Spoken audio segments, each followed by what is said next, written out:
রাজ্য জুড়ে চুরির ঘটনা ঘটছে অহরহ। মাঝে কিছুদিন বন্ধ থাকার পর পুনরায় কিন্তু এই চুরির ঘটনা কিংবা চোরেদের বারবারন্ত আবারও লক্ষ্য করা যাচ্ছে।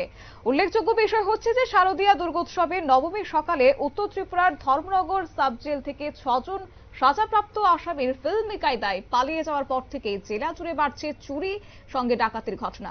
ওই 6 জনের মধ্যে এখনো 3 জন দাগী আসামি মুক্ত আকাশের নিচে ঘুরে বেড়াচ্ছে, যাদের মধ্যে 2 জন কুখ্যাত ডাকাত বলেই পরিচিত। তাদের জেল থেকে পলায়নের পর থেকে জেলা জুড়ে চুরি ডাকাতির ঘটনা আতঙ্ক ছড়িয়েছে। এবার শ্যামা পুজোর সময় বহু বাড়ি ফাঁকা থাকার সুযোগ নিচ্ছে চোরের দল। এরই মধ্যে বুধবার সন্ধ্যায় রাতে কদমতলা থানার এলাকার সরসপুর গ্রামে ঘটে গেছে পৃথক দুটি চুরির ঘটনা। প্রথম ঘটনাটি ঘটে সরসপুর গ্রামের 3 নম্বর ওয়ার্ডের বাসিন্দা সুজিত নাথের বাড়িতে।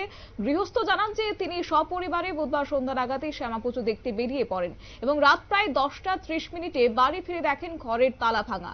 সঙ্গে চোরের দল হাতসাফাই করে গেছে। তার ঘর থেকে 5,500 টাকা, স্বর্ণালংকার ও গ্যাস সিলিন্ডার নিয়ে যায়। অন্যদিকে একই রাতে ওই গ্রামের 4 নম্বর ওয়ার্ডের বরকুল এলাকায় মৃত শম্ভুনাথের বাড়িতে চোরের দল হানা দিয়েছে। বিস্তারিত প্রসঙ্গ কি রয়েছে শুনুন। কেউ বাসাত আসতো না, তারপর আসলো তো দুবরা খালিগুলো আসতো দুকিয়া যে 2টা সিলিন্ডার নিচে রান্না করতে গিয়া আর লোকার সব ভাঙছে ভাঙ্গিয়া একটা থেকে মানে একটা কোটার মধ্যে রূপার কিছু জিনিস আসলো না কিছু আসলো মনে করেন না সঠিক ওইটি নিচে সবটি লোকার নষ্ট।